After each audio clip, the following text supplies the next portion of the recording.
이 시간 수요 기도에 나오신 성도님들을 진심으로 주 안에서 환영하고 축복합니다. 우리 함께 성도의 교제 나눌까요? 사랑합니다, 축복합니다 인사하겠습니다. 네, 사랑합니다, 축복합니다. 네, 사랑합니다, 축복합니다. 오늘도 말씀의 자리 앞에서 나의 연약함을 고백하며 하나님의 은혜를 구하는 여기 계신 모든 성도님들 되시기를 소망합니다.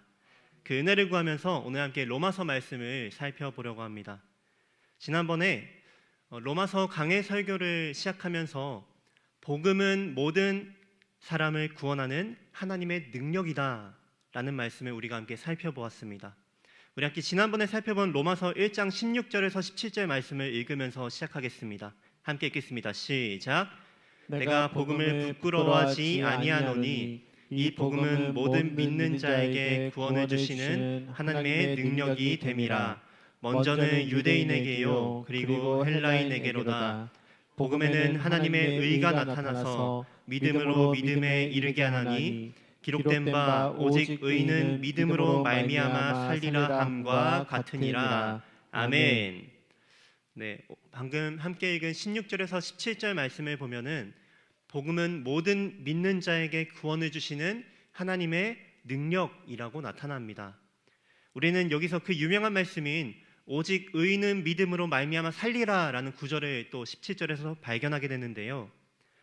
이 구절은 여기 계신 아마 대부분의 성도님들은 이 구절에 대해서 익숙하실 것이고 잘 아실 것입니다. 그런데 때로는 우리가 익숙하고 당연하게 여기면서 성경을 읽으면은 그 은혜와 깨달음이 크게 다가오지 않을 때가 있는 것 같습니다. 그래서 오늘은 이 말씀들을 조금 낯설게 바라보면서 왜 우리는 하나님의 의를 얻을 수 없으며 왜 우리는 그 얻을 만한 자격도 없고 왜 우리는 하나님께서 의롭다 하셔야만 의롭다함을 얻을 수 있는지 우리가 함께 오늘 로마서 말씀을 통해서 낯설게 또 우리의 새로운 마음으로 바라보면서 함께 하나님의 말씀을 살펴보려고 합니다.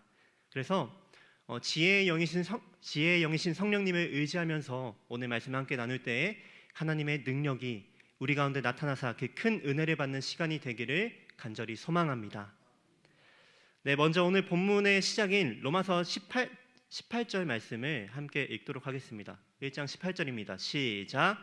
하나님의 진노가 불의로 진리를 막는 사람들의 모든 경건하지 않음과 불의에 대하여 하늘로부터 나타나니. 아멘.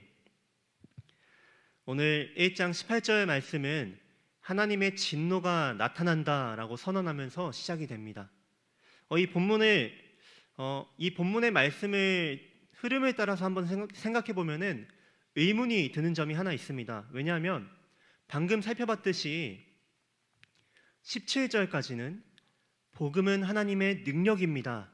의인은 오직 믿음으로 말미암아 삽니다 라는 내용이 나왔는데 갑자기 18절부터 하나님의 진노가 나타난다 라는 내용이 나옵니다. 우리는 이 17절과 18절 사이에서 왜 복음과 산다는 내용에서 하나님의 진노가 나타난다는 내용이 나올까? 이것들을 우리가 한번 생각해 보면 좋을 것 같습니다. 오늘 이 17절과 18절을 연결하는 부분이 우리가 살펴보는 개역개정에서는 안 나와 있지만 성경 원어를 살펴보면은 헬라어 가르라는 헬라어가 나온다는 것을 알 수 있습니다. 이 가르라는 원어는요, 왜냐하면 또는 그래서라는 의미를 가졌습니다. 그래서 이 원어의 의미를 더 잘 살려서 보면은 이렇게 풀어볼 수가 있는 것이죠. 복음은 모든 믿는 자를 구원하는 하나님의 능력입니다. 그리고 그 복음에는 하나님의 의가 나타나고 오직 의인은 하나님을 믿음으로 살 것입니다. 왜냐하면 하나님의 진노가 불의한 자들과 경건하지 않은 것들에 대하여 나타났기 때문입니다 라고 우리가 이해를 해볼 수가 있는 것이죠. 그러니까 18절 말씀은 우리에게 복음이 필요하고 우리에게 하나님의 의가 필요한 이유와 원인을 설명하고 있는 것이죠. 그리고 그 복음이 필요한 이유가 무엇입니까? 하나님의 진노가 나타났기 때문에 우리에게는 복음이 필요하다라고 오늘 선언하고 있는 것입니다. 자, 그러면은 대체 하나님의 진노는 왜 나타날까요? 하나님의 진노는 그 이유가 오늘 본문 18절부터 23절까지 쭉 그 이유를 나열하고 있는 것입니다. 그래서 먼저 18절에 보면은 불의로 진리를 막는 사람들의 모든 경건하지 않음과 불의에 대하여 하나님의 진노가 나타난다라고 먼저 말을 하고 있는 것이죠. 이 이유 때문에 하나님의 진노가 나타납니다.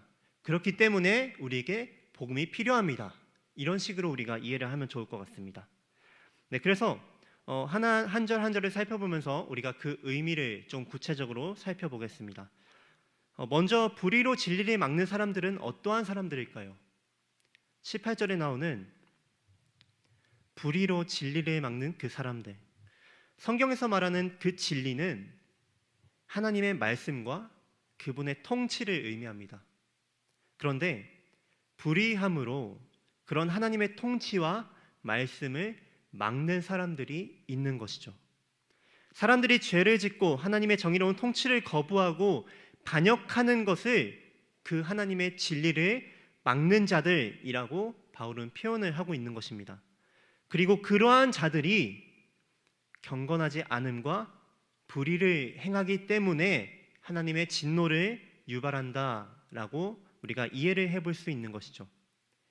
먼저 경건하지 않음은 하나님의 권한을 무시하는 것이고 하나님과 수직적인 관계를 무시하는 것이기 때문에 하나님과의 관계성을 우리가 거부하는 것이고, 불의라는 것은 인간을 향해서 선하게 작용되어야 할 사랑과 진리와 정의 등과 같은 것들이 무시되고 그렇게 인간적인 수평적인 관계를 망가뜨리는 것을 불의라고 우리가 해석을 해볼 수 있을 것 같습니다.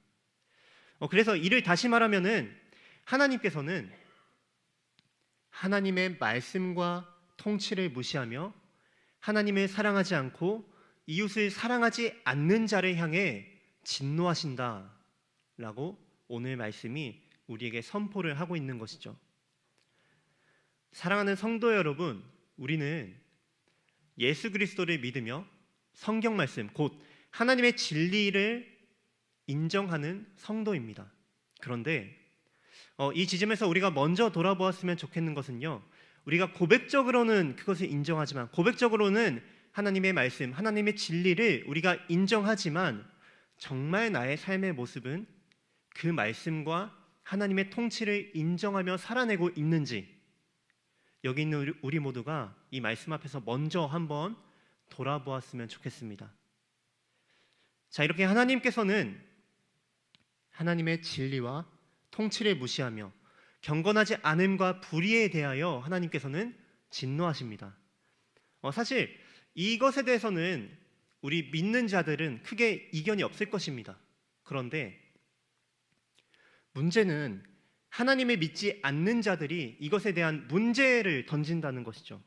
하나님에 대해서 한 번도 들어본 적 없는 사람들에게 어떻게 하나님을 모른다고 책임을 묻습니까? 하나님을 모르는데, 하나님을 모르고 하나님의 진리를 모르는데 어떻게 그 진리를 따르지 않았음에 대해서 그들에게 책임을 묻고 진노할 수 있냐라고 물을 수 있다는 것이죠. 바울은 바로 이러한 질문들을 예상했던 것 같습니다.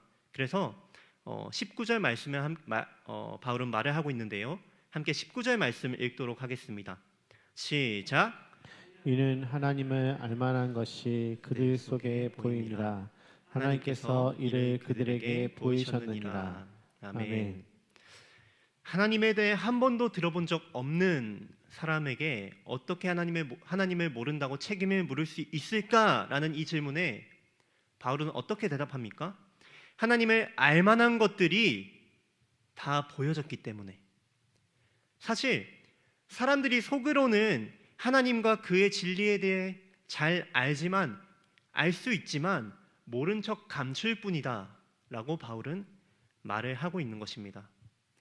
하나님께서는 스스로를 창세로부터 그들에게 분명히 보여 알게 하셨습니다. 하나님께서는 분명히 자신을 계시하셨다는 것이죠. 하나님이 창조한 피조물을 보면은 하나님이 그 영원하신 능력과 신성을 볼 수 있기 때문에 하나님의 존재를 알 수가 있는 것이죠. 스스로 뭐라고 변명을 하든 우리는 분명히 그 창조자가 계심을 알 수 있습니다.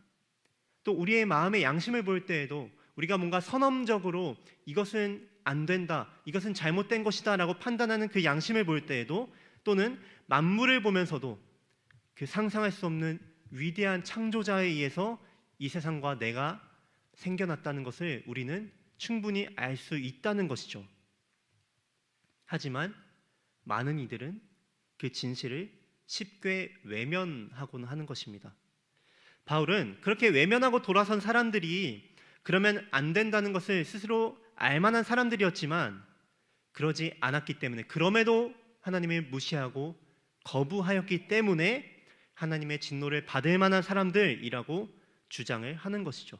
그러한 이유에서 바울은 20절에서 그들이 핑계하지 못할지니라 라고 말을 하고 있는 것입니다.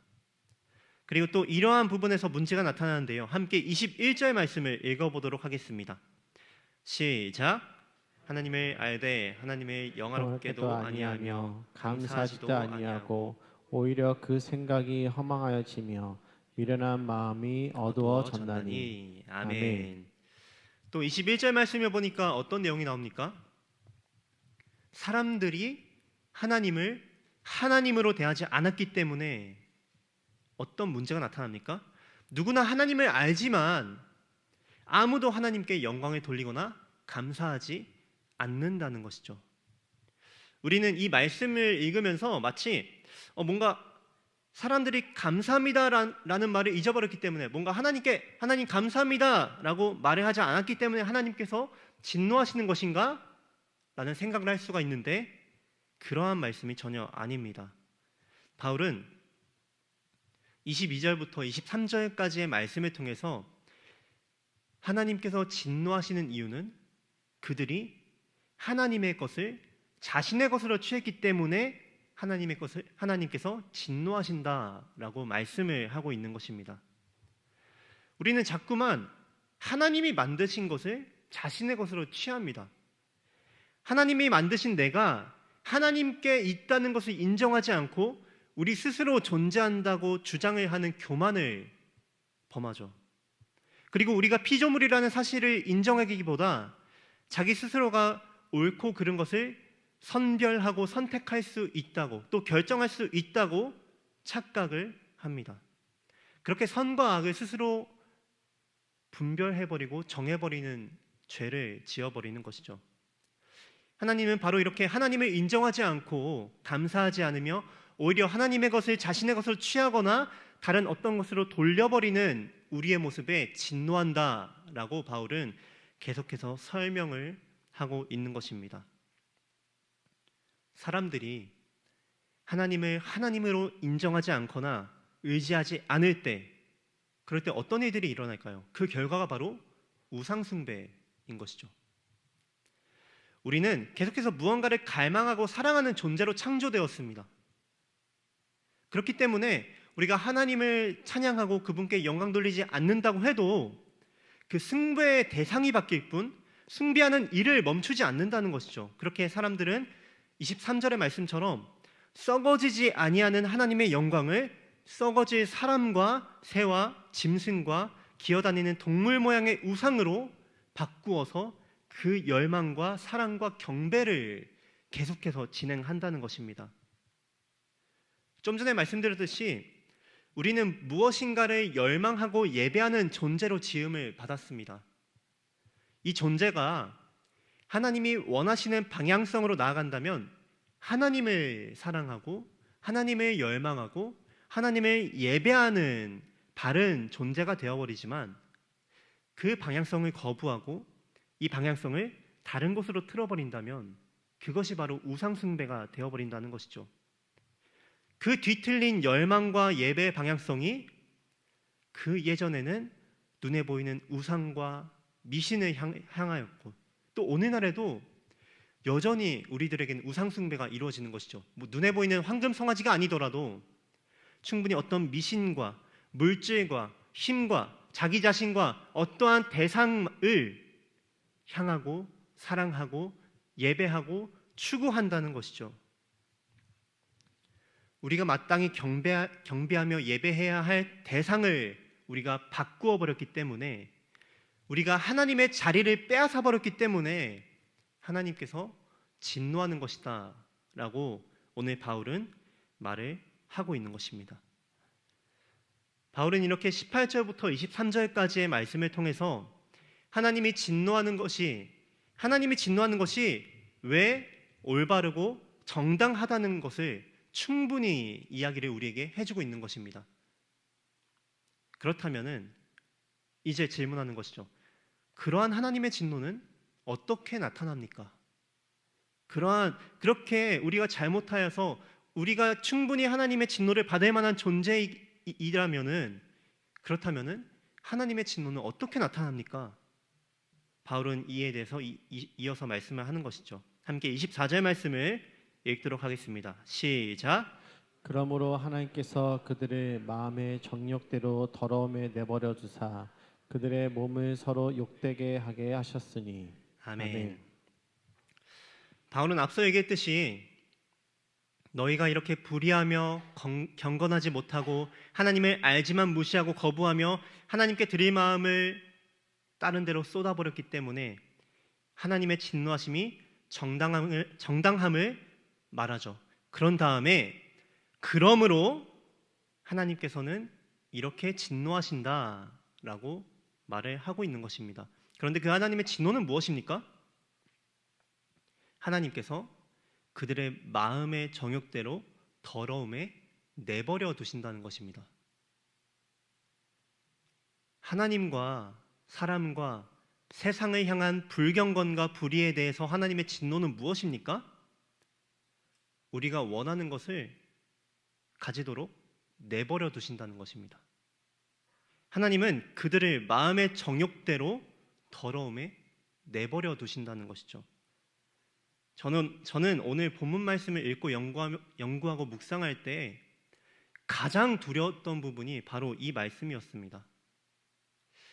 하나님의 진노는 우리의 죄악과 더러움을 내버려 두는 것이다.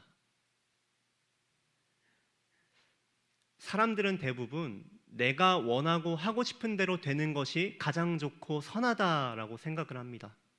나의 뜻대로, 나의 마음대로, 나의 의지대로 되는 것이, 또 그렇게 잘 풀리고 모든 것이 해결되는 게 내가 잘 되는 길이다라고 생각을 하죠. 그런데 오늘 말씀에서 우리에게 경고하는 것은 무엇입니까? 그게 좋은 게 아니라는 거죠. 우리는 자신이 원하고 갈망하고 예배하는 그것을 가져야만 하는데, 하지만 우리에게 참된 만족의 의미를 주는 분은 하나님밖에 없기 때문에 내가 원하는 것을 가져도 만족을 못하고 늘 더 많이 가지려고 하거나 또 다른 것을 원하게 되는, 그렇게 끝없는 갈증과 갈망에 빠져서 오히려 우리가 바라는 것들은 우리를 자유롭고 충만하게 하지 못하고 오히려 조종하고 더 갈증과 갈망을 일으키는 것입니다. 이것이 바로 하나님의 진노하심이라는 것이죠. 오스카 와일드라는 사람은 이에 대해서 잘 요약을 했는데요. 바로 이 내용입니다. 신들이 우리를 벌주고 싶을 때는 우리의 기도를 들어준다. 하나님이 진노하시면 우리가 원하는 것을 다 들어주시고 우리가 신으로 삼는 것들을 몰두하게 내버려 두신다는 것이죠. 이게 얼마나 무서운 일입니까? 하나님이 인간에게 주시는 최악의 형벌은 자신의 우상 숭배적인 욕망을 이루게 하는 것입니다. 하나님의 심판은 우상 숭배와 악의 파괴적인 힘에 우리를 내버려 두시는 것입니다. 그리고 그러한 우상 숭배의 욕망은 축복을 가져다 주기는커녕 우리를 영적으로, 정신적으로, 육체적으로 망가뜨리고 우리는 계속해서 그것을 선택한다는 것이죠. 그러면 우리는 어떻게 해야 할까요? 우리는 이렇게 계속해서 하나님을 배반하고 죄를 짓는 존재이고 그러한 죄의 결과로서 하나님은 우리에게 진노를 하사 우리를 내버려 두시는 그 진노를 우리에게 행하시는데, 그렇다면 우리는 어떻게 해야 할까요? 우리 함께 로마서 1장 25절 하반절 말씀을 읽도록 하겠습니다. 시작. 주는 곧 영원히 찬송하시리로다. 아멘. 이러한 악의 굴레 속에서 탈출구는 진리를 외면하는 것을 멈추고 다른 예배의 대상을 갈망하는 것을 멈추고 하나님을 하나님으로서 찬양하는 것입니다. 하나님의 통치권을 인정하고 그분을 의지하며 다른 어떤 피조물보다 하나님을 갈망하는 것이죠. 하나님을 신뢰하며 갈망하는 자, 즉 하나님의 의를 거저받은 자는 그 진노를 두려워하지 않아도 되지만 하나님은 계속해서 우리가 하나님을 찾도록 우리에게 말씀하고 계신다는 것입니다. 우리는 너무나도 불의해서 하나님의 진노하심을 피할 수 없는 존재이기 때문에 우리는 18절에서 23절까지의 말씀을 통해서 우리가 이만큼이나 하나님의 진노하심을 피할 수 없는 존재구나라는 것을 깨달았는데, 우리는 이러한 존재이기 때문에 우리 스스로의 죄악으로 고통받고 멸망할 인생이지만 그러한 우리에게 소망은 무엇입니까? 하나님께서는 모든 믿는 자에게, 그분을 신뢰하는 자에게 구원을 주시는 분이라는 것입니다. 그 기쁜 소식 복음을 의지하면서 우리가 소망을 품으며 그 하나님을 의지하는 것이죠. 하나님을 무시하고 거절하는 자는 내버려 두시지만 그분을 신뢰하고 그분을 의지하며 그분을 믿는 자를 하나님은 그냥 내버려 두지 않으시며 그를 구원할 능력이 있는 분이라는 것이죠. 그렇게 하나님을 신뢰하는 자는 하나님이 포기하지 않으시고 계속해서 그를 향해서 말씀하시며 그의 죄를 꼬집으시며 나에게로 돌아와라 라고 말씀하시며 가만두지 않으신다는 것이죠. 그러니 계속해서 나는 잘못한 것이 없다고, 나는 죄인이 아니라고 스스로를 여기려는 그 죄로부터 벗어나서 나의 깨어짐과 불의함을 하나님 앞에 온전하게 고백하는 것이죠.